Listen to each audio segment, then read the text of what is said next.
fans, it's Michelle Joy Phelps, and I'm joined now with Ebony Bridges. Ebony, it's good to finally speak to you. I know we would speak occasionally, voice notes and stuff like that, but this is the first time we're talking. Yeah, it's nice. Kind of face to face. Yeah, exactly. It's nice. It's good. I know what you look like, but it's nice to have that visual. So yeah, I've been pumped for this interview, and yeah. Well, it's nice to finally formally, I guess, meet you. Yes, you too. Exciting times for you. Firstly, I want to say that you've done very well for yourself in self-promotion. I know a thing or two about that. When I first started my career, same thing. I had to self-promote, and then you sort of build the career up from there. So you got to put yourself out there, man. And as you know, most people know, I don't have a promoter. I don't have a manager or a trainer pushing me every day on social media. It's literally me and my fans. They're my promoters. Seriously, my fans and my followers, they're literally my promoters for me. They're the ones pushing me. So I gotta give credit where credit's due for those guys. So shout out to my fans because they push me, man. So it's good. Well, let's talk a bit about branding yourself and building up your own followers from basically scratch. I mean, literally. So you're a teacher, right? An elementary school. I love that. High school. God bless your patience. Oh, high school. Yeah, high school. Oh, I thought it was elementary. I'm sorry. No, high school maths, but that's okay. Okay. We got the teenagers. I got the teenagers. Oh man, that's gotta be difficult. God bless you. No, it's good. It's good. I have fun now. They're good kids. So at what point in your career, I mean, I know you said you're not signed with a promoter yet, but there has been some interaction between you and Eddie.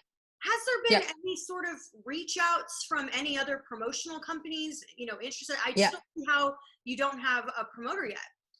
Yeah. So originally, pretty much this all started to give you try and be fast with the backstory. So in February, end of Feb, I went to Vegas for the Wilder Fury 2 fight.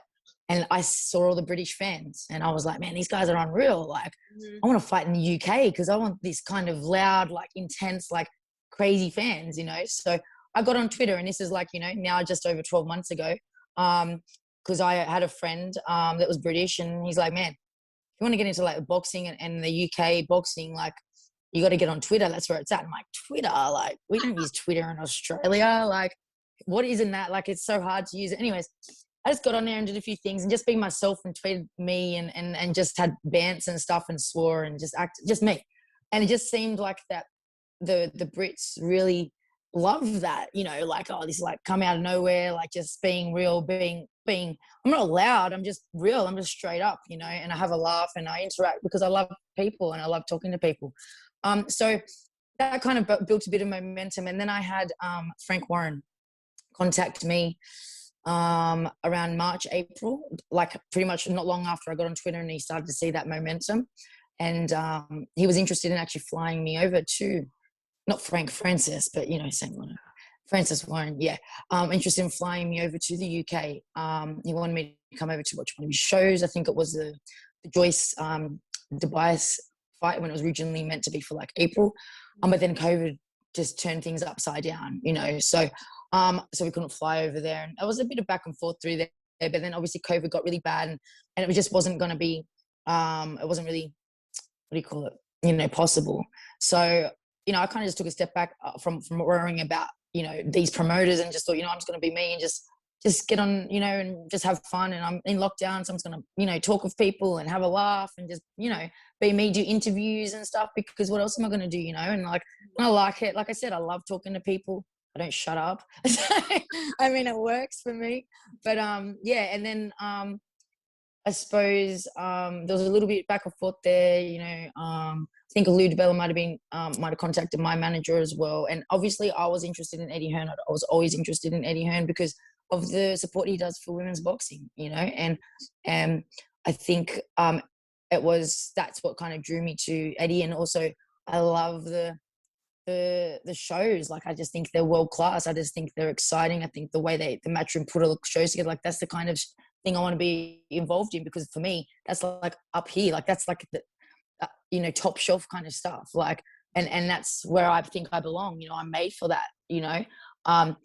So that's kind of where I went with there. And yeah, and with Eddie, he does do, obviously he signs fighters, but he does also do fight by fight and then fight contracts. So there are multiple fight contracts, and I'm pretty cruisy.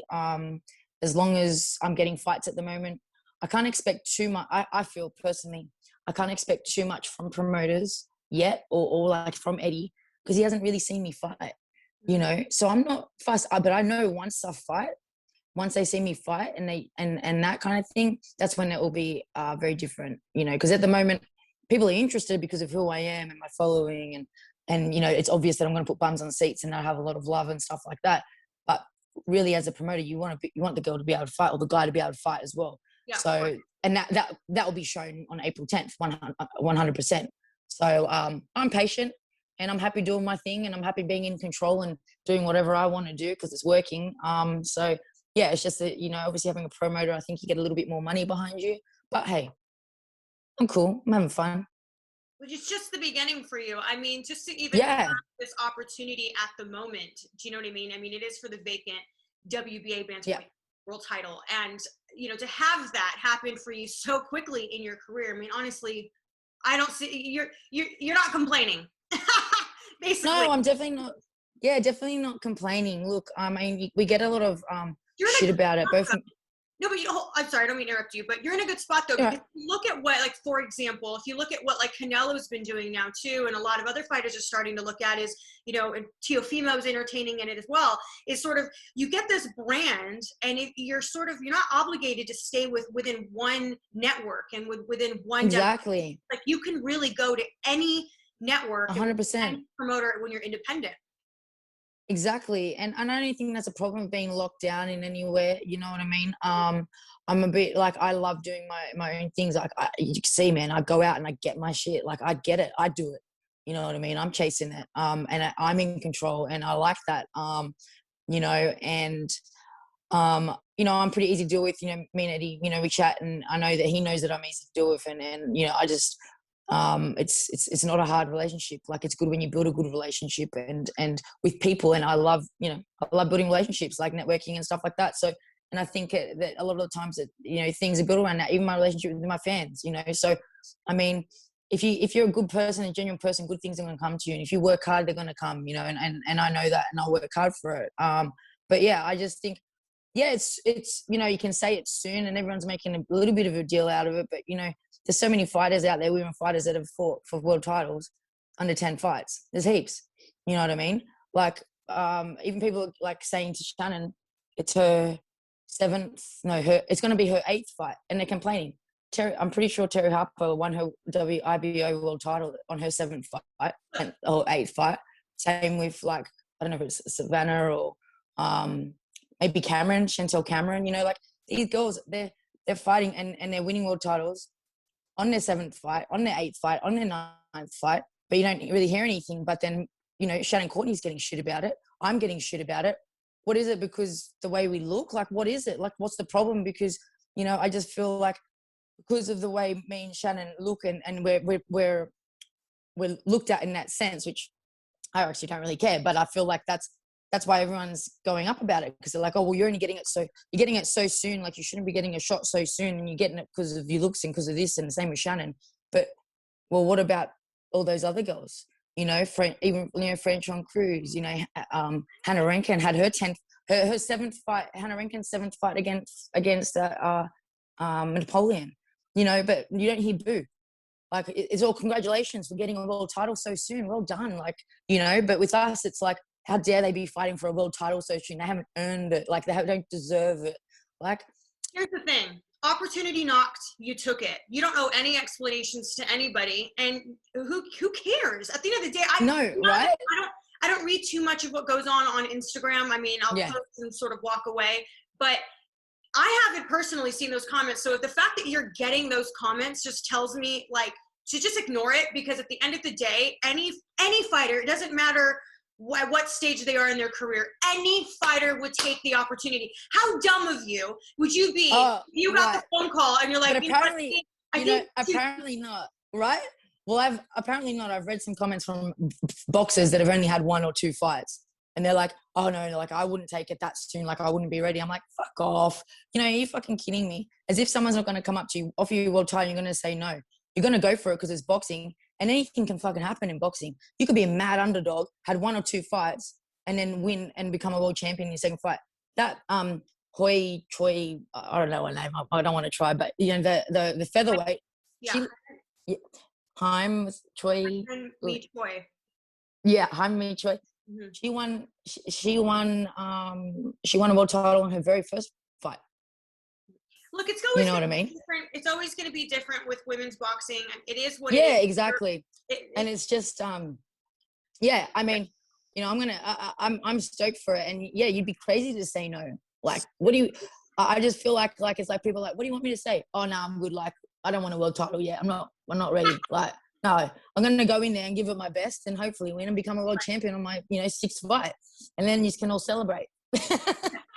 Opportunity knocked. Unfortunately for Rachel Ball, she's still dealing with the aftermath of, or the after effects of COVID. So devastated, man, for her. Yeah. She's a friend of mine. So I reached out to her like in February, just a bit before Valentine's Day, because I hadn't seen much of her online, and I just was like, hey, hope you're okay. Like, I haven't seen haven't seen you online. Hope your camp's going well. Like, just as a friend reaching out because I hadn't seen her. And I didn't hear back from her. She hadn't read the messages, and, she's pretty good. Like, we chat, so I was like, okay. And then obviously I just left her. Maybe she's just off social media for, training and stuff like that. And then there was, whispers I heard that she did have COVID, and obviously I wished her well and stuff. And then the fight got rescheduled to April, and I didn't think much of it. And then, like a week before my fight, Eddie tried to reach out to me to fill in. And I was like, shit, I'm trying to focus on Carol, like my fight in front of me. And now I've got like this world title behind my head. Like, if you don't win, like you got to really win now. Like it was like, it was crazy. It was a crazy moment because you can't look beyond what's in front of you, and I couldn't look beyond like my fight on the weekend, even though I knew that this other one was waiting, like, and I can't even really focus on anything. So I had to completely disconnect from that. So I had no mental preparation or anything like extra longer about Shannon until I finished that job that weekend. Then I was like, okay, now we're on. Now we're switched, so.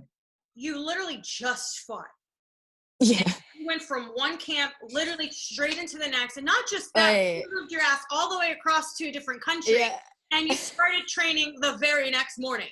Hats exactly, off to you. Yeah. Crazy. I mean, even my manager's like, are you sure you want to train? I'm like, yeah, man. Okay, I'm about. This is a champion. I go, this is a championship. Of course, I want to train. I go, I'm a champion, and I'm not gonna make no excuses. Like, I don't care. I got to get in that gym. I got to keep training because we don't have much time, And I know I just fought, and like I didn't even sleep my fight night because I knew not only my fight. Now I knew what was going to happen next, and then I'm like, okay, I need to book my flights because I need to leave ASAP. And then I had to try and with no sleep, organize everything together to leave and pack up for like 4 weeks plus. And it was just it's been a crazy last few days. And then obviously my, sorry. Okay. You got me? Yeah. Sorry. And then, obviously getting here after a 25-hour flight. And then I went and trained, 8 o'clock the next morning. And then, had a bit of a rest during the day. And then we went back to the gym at like 9 p.m. and did another session at night. And then I was up again today, only 3 hours sleep at the gym at 8 a.m. We're just going to keep pushing through it. It's all here, And I'm one of the people who don't make excuses. I'm not going to sit here and go, I don't have sleep. I don't have this. I've got 3 weeks. That's what I got. You're going from a drastic time change. I mean, from there to you're in Philadelphia, and from Philadelphia, at what point do you go over to the UK? Because I'm not quite sure what like the COVID restrictions are. And yeah. So I'm going to go over pretty much a week before this Saturday. I arrive in this Saturday, and I think I go straight in a bubble. I'm pretty sure. I have to confirm that. But yeah. So, and it's not too bad. Like, for me, it's like a 7-hour flight, and there's a 4-hour time difference, which, I'm Australian. That's nothing. That's like literally nothing for me. Like, I mean, that's really nothing. So I'm just like, yeah, that's all right. 7 hour flight. That's you know, I drive sometimes 6 hours a day, you know, because I drive around everywhere at home. So it's like, I'm not too fussed with that, but I needed to get that big flight out of the way as ASAP. That's why I left straight after my fight, because I was like, I need to get the ASAP, because, you know, that big flight, it really does take a toll on your body with the weight, the water and everything like that, you know. So I just had to knock it out. And unfortunately, I didn't have time to plan a camp in the UK, because ideally I would like to go straight to the UK, but, you know, I didn't have time to set up sparring, set up a gym, set up a trainer, set up accommodation and all this kind of stuff, because I had a day. Yeah. You know, I couldn't be thinking about that stuff while I was getting ready to fight Carol. I couldn't be thinking about all that stuff, like, because I had to focus on what was in front of me, Right. you know. So this just, it was the way that it was going to work out. And I think this was the best, not perfectly ideal if I had more time, but with the time that I had and what I've got in front of me, I think it's the best thing I could have done. Well, plus, I think it's really been a blessing, really, because if you think about it, you had already been in camp for Carol. Yeah. So it's not like you're getting the call and you were just at home. Yeah. So you're already Very different. much physically ready to go. You're not too far off in terms of weight, so you don't have to really focus on that. Exactly. Like, I'm fit, you know, it's just getting those extra, you know, because I was probably preparing for an 8-round fight, you know, so I was doing 8 and 10 rounds of sparring, where if I'm, you know, doing a 10-round fight, I like to spar like 12, you know, 15 rounds. Like, I like to get that in. So it's just now getting those rounds in, that sparring over the next couple of weeks. But I'm fit, you know, and yeah, the weight is fine. Like, I mean, you know, I weighed under anyways for my last fight. You know, I always come in under, double under. But yeah, you know, could you give me some tips on that? Because well, you know, like, you know, I've said it before in interviews, but like, you know, I come in under, and then I'm also like almost 2 pounds under again, or 2.5 pounds under again, because of, you know, my chest, which is useless weight, you know. So I'm coming in real light against these girls. You know, they've all got weight advantages on me. So I mean, no, but it's all right. It's good. I feel very confident. I trained today. You know, it's all, like I said, it's all mindset. I go in the gym, I'm confident, I feel good, I feel sharp. And that's when you feel like that, that's when you train good. When you got the mind under control and you feel confident, you feel good, you go in that session and you enjoy it and you love it. Like, you know, you see my pads a little bit of pads I just put up on my socials. Like, I'm loving it there, man. Like, and they smashed me this morning. Like, they're trying to break me. And I'm like, is that all you got? Like, you know, because I'm confident. You know, so, and I love that. Because you go through waves in camps, you know, of the ups and downs of camps when you're exhausted and stuff like that. But I don't have time for that. I don't have time for no negativity at all. I've got, you know, whatever it is, 3 weeks.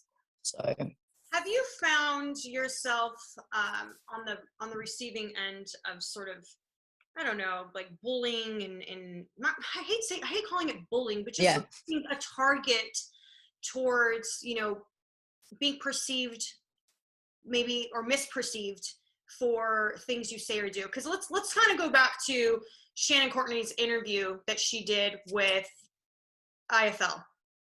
You know, it was mentions that she blocked you on Twitter at some point because it has something to do with. She hasn't blocked me on Twitter anyway. She didn't block you? I saw this interview, right? And she's like, oh, she kept tagging me. I'm like, I actually never tagged Shannon Courtenay, because I don't need to tag Shannon Courtenay, because all my fans tag Shannon Courtenay and all of my stuff, you know. And she's actually not blocked me on Twitter. She blocked me on Instagram ages ago. But Twitter, as far as I know, I'm not blocked. But yeah, she I never really tagged. I've never tagged her. I always just say SC or Courtenay. I don't need to. But everyone, all last year when I first came on Twitter, all the Brits, obviously because she's my weight, you know, around my weight. Yeah, so they're setting that up. They're like, oh, we want to see her against Shannon, like, because that's the British girl that's around my weight, and everyone just wanted to see that fight. So they just kept tagging, and they built the fight up. You know, even me, I wasn't even interested in Shannon. I just wanted to fight in the UK. I was like, I didn't even care who I fight. I just want to come to UK and fight in front of the fans. And unfortunately, it's probably not going to happen as you know, the way I wanted it, as in with the fans, because that's the main reason why I wanted to fight in the UK, because of that that atmosphere that you get. We don't have that in Australia. You know what I mean? So I was just happy to fight there. But, you know, this fight has been built by the fans and by people over the last year, not by me, like, or by Shannon, really. You know, like, we say that it's going to be a great fight, because it is going to be a great fight. We're both, you know, skilled. We've got a good style. Both of us have good styles that are, like, you know, I pleasing to the eyes. you know, and we both go hard. So I think it's going to be a great fight. You know, we're kind of similar. We have similar styles. You know, some things are quite similar. So, you know, I just think it's definitely one of those fights that is going to just be all around good from everything. Mm-hmm. She's never said anything bad about you. Just that I get naked. She did mention the lingerie. I guess I can't remember verbatim, but something along the lines of, you know, does she realize that this is a fight and not a lingerie show? Something like that. Yeah. What did you make her saying that? Well, I remember an interview, like, and I never gave, like, put, like, bantered with her or even really paid, like, that much attention with anything. But then she did an interview before the Rachel Ball fights. I don't know, maybe you know, I don't know, it wasn't you, it was someone else. Asked her, I think it was, can't even remember, was like, you know, about me, because obviously my name comes up with us, the trio, you know. And she was like, this was their first fight, and she was like, oh, I don't have much to say about Ebony Bridges, except, you know, if she wants to get naked, she should go get naked somewhere else, because this is boxing and it's a serious sport, and, you know, you need to take it serious, and blah, blah, blah. And that's when I bit back, because I thought, wait a second, you're calling me naked, but we're all weighing in underwear. Like, I'm not getting actually naked. You don't see anything on my Instagram that's me, like, you know, like anything that's really besides boxing. You know, you might get the occasional recovery session promoting my sponsors where I'm in a bikini, but you never see a picture of me just standing there in a bikini or standing there my boobs out posing or pouting. You won't see that, because my page is strictly boxing. And you know, I'm thinking, where am I getting naked? Can you show me these photos and these pictures of where I'm actually getting naked? Like, if you're talking about my weigh-ins, I'm just wearing underwear like everyone else. The only difference is, I got fake boobs. And they're lace and they look sexy. That's the difference, you know? And that's where the dad's undies came in. I'm like, sorry, I don't wear dad's undies. Like, that's where that banter came out. Because I'm like, sorry, I don't wear dad's undies and I wear lingerie. Like, I don't wear little shorts and like everyone else. Like, and I'm doing something different. If you call that's getting naked, then I mean, everyone's getting naked, you know? So that's where that kind of came. And that's the only kind of banter that we really have, because I respect her as a boxer. She works hard just like all of us, you know? And I know that she takes it very seriously. But for her to think just because I like to look good, which she does too, but I like to look good on the scales, that I'm not taking it seriously, then I mean, she's in a bit of a shock if she thinks that, you know, I'm not taking it seriously. So, you know, I just like to have fun and I like to look good. And just because I'm not walking around with a serious face and like, you know, angry and you know, whatever all the time, doesn't not mean at all that I'm not taking this fight seriously, or that I don't take boxing seriously. I was going to ask you that, because nothing that Shannon said at all, but just in general, was, do you feel that you're being overlooked? Oh, definitely getting underestimated. But that's great. I love it. You know what I mean? Because it just brings more shock. I'm all about shock value. If you haven't realized, I just love shocking people. I love saying shit that makes people go, what the hell? I love doing things that make people go, well, everything that I do makes headlines. You know what I mean? Because it's all about shock value. Like, and that's just me. Like, I'm kind of naturally like that. It just happens. So yeah, when I get in there and I throw that first punch or we fight, people are going to sit there and they're going to be shocked, because they have no idea. You know what I mean? Everyone, not everyone. I have a lot of people on Twitter that do see my stuff, because I've got some good fans. You know, my 69er club that they see my stuff because I share with people. You know, but I don't purposely put things up, because I think it's an advantage for me to be underestimated. It's an advantage for me for them to not have much stuff on me. You know, like, why would I give them stuff to study? Why would I give them stuff to go, oh, okay, you know? But if I don't have to, unfortunately for them, a lot of their stuff's all over the internet. So it's easy for me to look at my managers and my team. So yeah, I mean, it's good, you know, and I don't mind being underestimated at all for anything, because I know how hard I work. I know who I am, and I know all that. And that's all that matters, is what I think of myself, how I feel about myself, because I'm the one that knows me. No one actually knows me. These guys don't know me. They're just making criticisms and judgments, but they actually don't know me. So, like, that's cool, but you don't know me, so it doesn't mean anything to me. But the people that do know me and are lucky enough to get close to me, my friends, my family, you know, they know and they respect it. And that's all that matters. It really works in your advantage to some degree, where you just sort of give off just enough, but not everything. Yeah. You know, I think, you know, you can see things that I'm not just some, like, you know, I'm not just like a Barbie boxer size fighter. And you can see that just, you know, on pads or anything, like, you can tell that. But again, you know, people don't know, because people can look good on pads, but in a fight it's very different. But they'll find out, and I look forward to it. And I think that's what makes this really exciting, as well. So Do you feel like you're sort of plagued with this misconception that you can't be pretty and be smart, or you can't be pretty and be definitely. But that's not just me. That's pretty much every girl, every lady, woman that's pretty and successful, you know, in sport. You know, you look at pretty girls in sport, they're always getting questioned, you know, or they always must be sleeping with the coach, or they must be doing this, or, you know, in business, you know, you get a CEO or a lawyer who's very attractive. Oh, they just, you know, they've just made, if they're successful, oh, they must have slept their way up there. Oh, they just, you know, they can't be that smart because they're so pretty, you know, or they can't be that good, or whatever, or you can't be skilled because, and that's just so old school mentality that pretty girls just go, like, they just model and, you know, James Bond, like, you know, they're just models and party with all the men, and the men just, you know, whatever, like, do everything.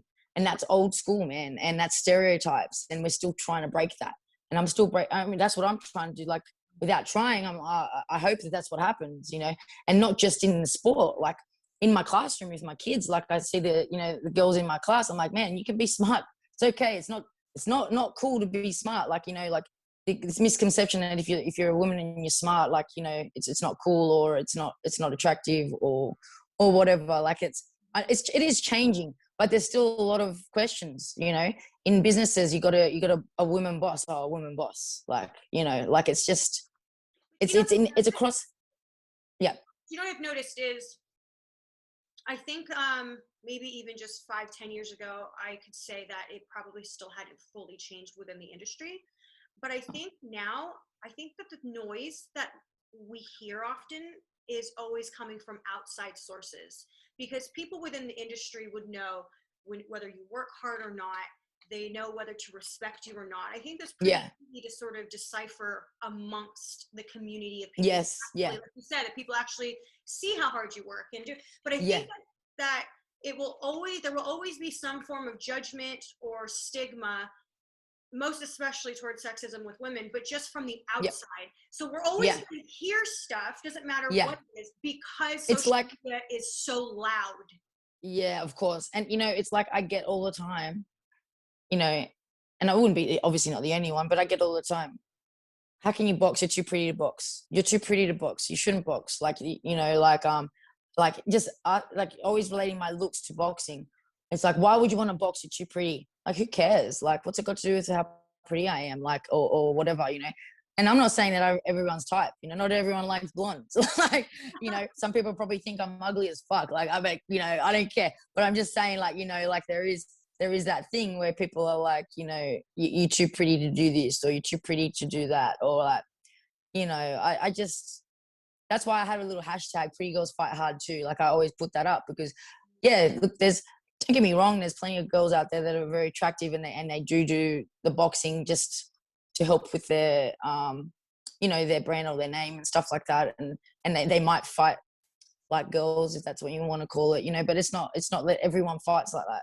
Mm-hmm. You know, like, it's not that. It's not just like, okay, if you're really rough looking, then you fight hard and you must be a good boxer.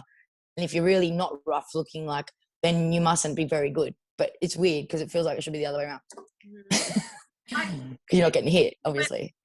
It's interesting, but you're always going to be in a lose-lose when it comes to social media. So sometimes it's just like again, you got an opportunity, not you're taking it. You don't owe anyone any explanations or apologies. No, exactly. So you have, and that's what I'm always. Yeah, sorry, I'm just saying that's what I always like pushing on my social media. Is like, that's why I always say, just be you, be real, because it doesn't matter. They're gonna love you or hate you anyway. Say, for example, I fight Shannon, win or lose. Fans are still going to be my fans, and the haters are still going to hate me. Win or lose. Even if I win, the haters are still going to hate me for something. Like, do you know what I mean? Like, it doesn't matter. Like, look at Clarissa. She's like 2 times undisputed, you know, weight division champ, whatever. You know, she's just amazing. And her haters still hate her. No matter what, she cannot. They just don't fold. Like, what do you need to, you know, to I think once you get past the point of even needing any validation is when you're good. Yeah. You know, you 100%. Like you said, you sort of accept look, I'm not everyone's type. I always say the same thing because people be like, oh, you're ugly, you got a big nose, you're this, you're that, and I'm just like, here, I'm not. Can you just let me interview? Can I just interview? You don't have to spew mean things at me. I'm okay. I'm aware. I don't know. You're not everyone's cup of tea. That's perfect. No, right. That's it. Yeah, 100%, 100%. Hey, if you don't have nothing nice to say, don't say it. My mum taught me that, and I, you know, keep it behind the social media. I think you don't need to put it out there. People can't help it. They just like that, their 2 cents, and you just ignore it anyway. I don't know. I just think, look at me, but like, look at me, and look where I'm at. Yeah, that's enough said. Enough said. End of story. That's it. And it's only starting from here. Yeah. Coogan had said that, or said something in the interview, and he just said that he thinks that you're going to be, during media week, maybe pushing a few buttons, and you know, it's funny. Yeah, I did see this interview, and Shannon was like, she got really like, oh, I don't want to be doing that, and like, to me that just shows me that like she really doesn't want to do it, and if you really don't want to be mucking around, you know, like, I mean, it's going to stress her out. That's why. You know what I mean? Like, she was like, oh, I don't want to do that. Like, okay, babe, you don't have to do it, babe, but I'm just going to be me. And I don't go out of my way to push buttons with Shannon. The posts that I make and the things that I do, it's for my fans. It's the entertainment, man. It's the entertainment business. Put it on there so I can interact with my fans. They have a laugh. You know, it's like an inside joke with a fucking bunch of people. You know what I mean? Like, and it's just banter, and it's got nothing to do with her. You know, like I said, you know, she blocked me, she doesn't follow me or whatever. Like, she probably doesn't even see it anyways, but it's got nothing to do with her. It's just got to do with me having a joke and having a banter. And I don't say too much. And even in the bubble, I'm just gonna enjoy the moment, man, because I think it's gonna be amazing in there. Like, I'll get to meet all these people that I've been wanting to meet for so long, and I get to be in that experience and have that opportunity to be in there and experience that. And I'm gonna be like child in the candy shop, because I'm just going to be like, this is so amazing. Like, I just love everyone. I love this place, and I love boxing, you know, and that's how it's going to be for me, you know. And I'll have a joke, because naturally I just love to laugh, and I like to have a joke, and you know, I'm not going to waste my energy going out of my way to bother Shannon, but she probably gets bothered anyways without me trying, you know, and that's her, not me, you know. So, you know, it's not going to be. It's not going to be like, oh, I'm going to go in there and attack Shannon. I don't need to do that. Like, I'm not that kind of person. I like to support people, you know, but I will have a joke and I'll have a laugh if the opportunity comes, and I can throw out some banter and come with a comeback or whatever. It's going to come out. I can't help myself, you know, but yeah, I'm not, you know, it's going to be good. That's part of building up a fight anyways. So. That's, you know, it is. And you know what, me, like, you know, I just like to have fun. And for me, having fun, it's relaxing. It's not energy draining. It's just me having fun. And that's just how I am.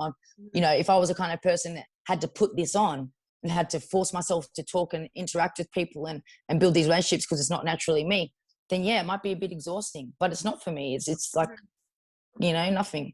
Well, it's probably harder for me to like shut up, if anything. No, it's fine. You're such an easy interview. We're just like, you're just chatting. I know. Yeah, I know. How long have we got? I know. I was like, okay, got the other interview in 10 minutes or so. Yeah, that's it. Back to back today. But look, I'm excited for you. I unfortunately won't be able to be there, which is I'm devo. Just because it's I'm really upset about that. I wanted to get some like selfies, like, you know. No, I was like, gosh dang it, this whole COVID restrictions things is just really throwing a wrench into what we do. But hopefully I'll have someone there to interview for the channel. But if not, I mean, I know I'll catch you at some other point. I wish you nothing. Yeah, for sure. And tune out. Don't pay attention to the haters. Nah, never. So good. To say. They're always going to try to get in your head. So yeah. And any final words? Do you have a final message for Shannon? Oh, for Shannon? No, well, not really. Just, you know, I'm looking forward to a good fight with her. You know, I think it's going to be great. I'm really excited. I am really excited to have that fight with her, because I really think it's her style, my style is going to be a great fight. So I hope all the fans tune in. Hope you do watch not just my lingerie weigh-in, but also my fight. It should be like you can't watch the weigh-in unless you watch the fight. It should be some kind of thing like that. But no, but guys, tune into it all.